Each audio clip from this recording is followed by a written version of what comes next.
How are you? How am I? Yeah. I think we should ask how you are. I've checked. The worst thing is, this weekend I've checked up on Crookie. I've sent him messages. I have, and I've just said, "Listen, brother." Was it laughing emojis? No, initially, and then I thought, "Ooh, I don't want to cause to, you know." What's that? It's bees. After the seagulls last brilliant. week, do you know the worst element? There's a couple of things. So I did switch off at 2-0. I couldn't take any more. I only found out we were 3 and 4-0 down, partly because you guys were bombarding that WhatsApp group, but also my 10-year-old son, who's on holiday at the moment, he's on a canal boat, and he was just sending me crying emojis and saying, "You told me we'd be better this year. We're bottom of the league." And he even sent me a screenshot this morning of the league table and circled in big red pen Manchester United right at the bottom of it. And then my wife, big Arsenal fan, they've obviously started the season superbly. She said to me this morning, "Should we talk about football?" I said, "No, absolutely not." So, yeah, listen, it's been...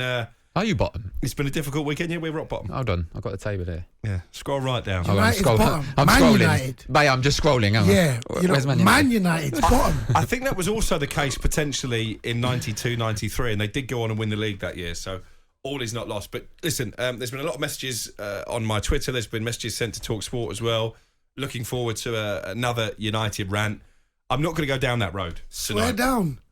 I'm not planning to anyway, because I've sort of been there, done that, and I think the fact I turned off the game at 2-0 sort of shows that I've almost given up hope. So I wanted to attack it from a slightly different perspective, and I can't claim to be speaking on behalf of all Manchester United fans. I don't go to Old Trafford week in, week out due to work commitments, so you know there are people who do follow United up and down the land, and their pain will be a lot more severe than mine, both in terms of what they spend and also having to sit through the embarrassment they watched at Brentford Community Stadium. But I've almost written a bit of a love letter to the Manchester United players, because you can blame the owners, and I will mention the owners. You can blame the manager for his team selection and bizarre use of Christian Eriksen. But ultimately, these players have let the club down again. You know, and it's happening with too much regularity. So I just wonder, do they really know what it means to be a Manchester United player? Do they know what that crest on their shirt represents? Because I saw a tweet last night from Stan Collingwood, and it said, "Rest in peace, Manchester United. Killed by an ownership who care more about commercial and corporate activity than being successful on the pitch." And I do think there's a lot of truth in that. The stadium, as Gary Neville has highlighted, is in need of a major facelift. The training facilities are lagging behind, and the team is as lacking in quality as at any point in my lifetime. The aura of invincibility has faded, and the dynasty that Fergie spent 3 decades to build has been allowed to crumble by 10 years of mismanagement and just shoddy decision-making. But as the song goes, Man United will never die, because the fans will still be out in force against Liverpool a week tomorrow. I'll be there with my kids, one of whom, as I say, sent me a WhatsApp at full time yesterday predicting an 8-0 defeat.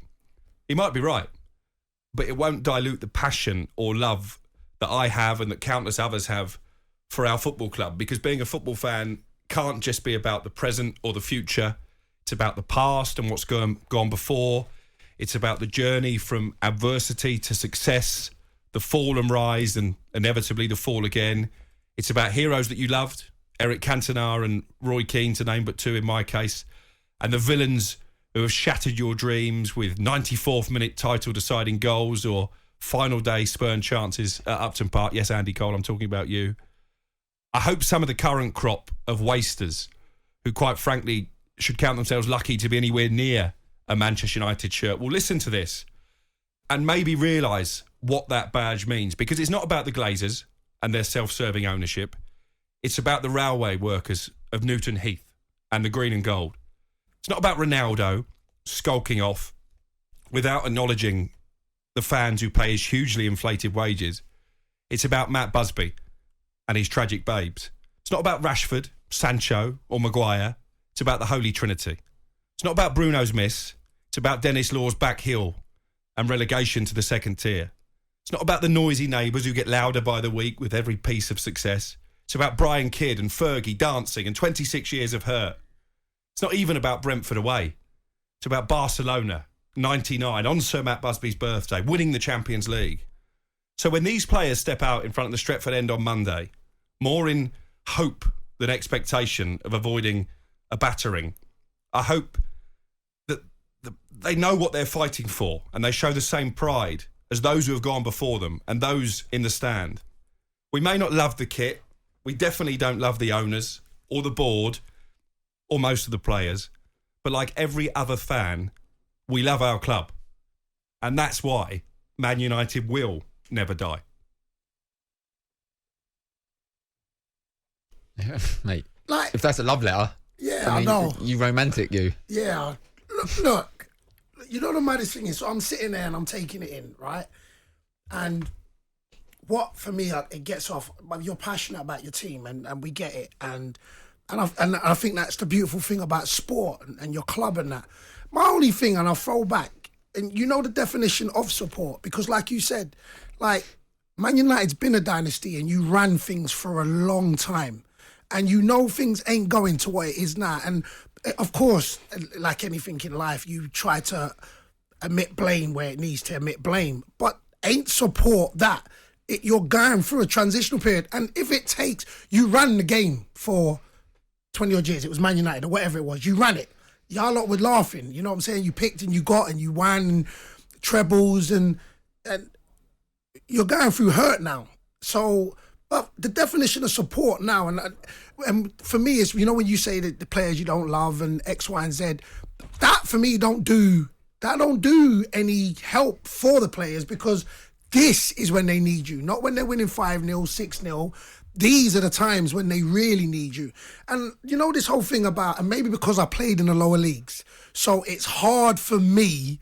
So when you talk about, oh yeah, you know what, the stadium. Because I played my whole career against Accrington away. I'm like, look, and Accrington played it as well. I get that things externally, you know what I'm saying, where you're like, all right, cool, we want to have a great training ground. We want to have a great, a great stadium. But for me, it comes back to the players, the manager, and getting it right and giving it time. That, for me, is when it keeps coming back to the ownership. I'm like, regardless of what, the players have to they have to stand up. You know what I'm saying? And he keeps saying, look, the way the business run, correct me if I'm wrong, because I ain't a statistician, but one of my boys who's a Man United supporter, I think 45 players have come in since Fergie. They've spent 1.2 billion. Yeah, but it's not their money. As Gary Neville said on television last night, us three could have bought Manchester United, and we could have spent the same money. Still, them players still walked in the door. And don't get the game twisted. Like, you've had a couple of the top players come in. You know what I'm saying? You Schweinsteiger, Pogba, Falcao, Di Maria, Ibrahimovic. You've had Sanchez. So when these players came in, you were like, yo, these are some real big ballers coming into Man United. And I get where it comes down to maybe recruitment or it not working out. That's what's happened. But players have still come in through the door. That's my thing, is players have come in through the door. Yes or no? I agree with that. Obviously, they've recruited badly. I think the club is run badly. But I think what a lot of United fans can't stomach at the moment, again, I don't speak for everybody, but it's the lack of effort and endeavour and the lack of consequence to bad performances. For example, 10 of the 11 that stunk the place out against Brighton started the game yesterday. Most of those players have been stinking the place out for 2 or 3 seasons. Harry Maguire should have been taken away the captain's armband in the summer. Eric Ten Hag had the opportunity to do that and decided against it. You got Dean Henderson on loan at Nottingham Forest, who I think could be Manchester United's number one, but instead they've got David De Gea, who keeps making mistakes and can't play the ball out from the back. So there have been bad decisions made. And this is not me saying that Manchester United have a divine right to go to Brentford and win, or a divine right to beat Brighton at home. They don't, because that isn't the case anymore. But I think as football fans, all you want to see from your team at any level, whether you're playing for Wickham, you're playing for Crystal Palace, or you're playing for Manchester United, is heart and fight and spirit. They'll lose to Liverpool. I think we all know that. But there are ways to lose games. Obviously, I know we're going to go to a break in a minute, but I think this stinks of spoiled fan base. Oh, my... Do you know what? Spoiled brats. Yeah, do you know honestly, what? The worst thing is, I wouldn't be in this town. I do think that's what I came with the point. Sorry to jump on it. Because you lot have run it and won it so much for a period of time, of course it hurts you, man, in your soul.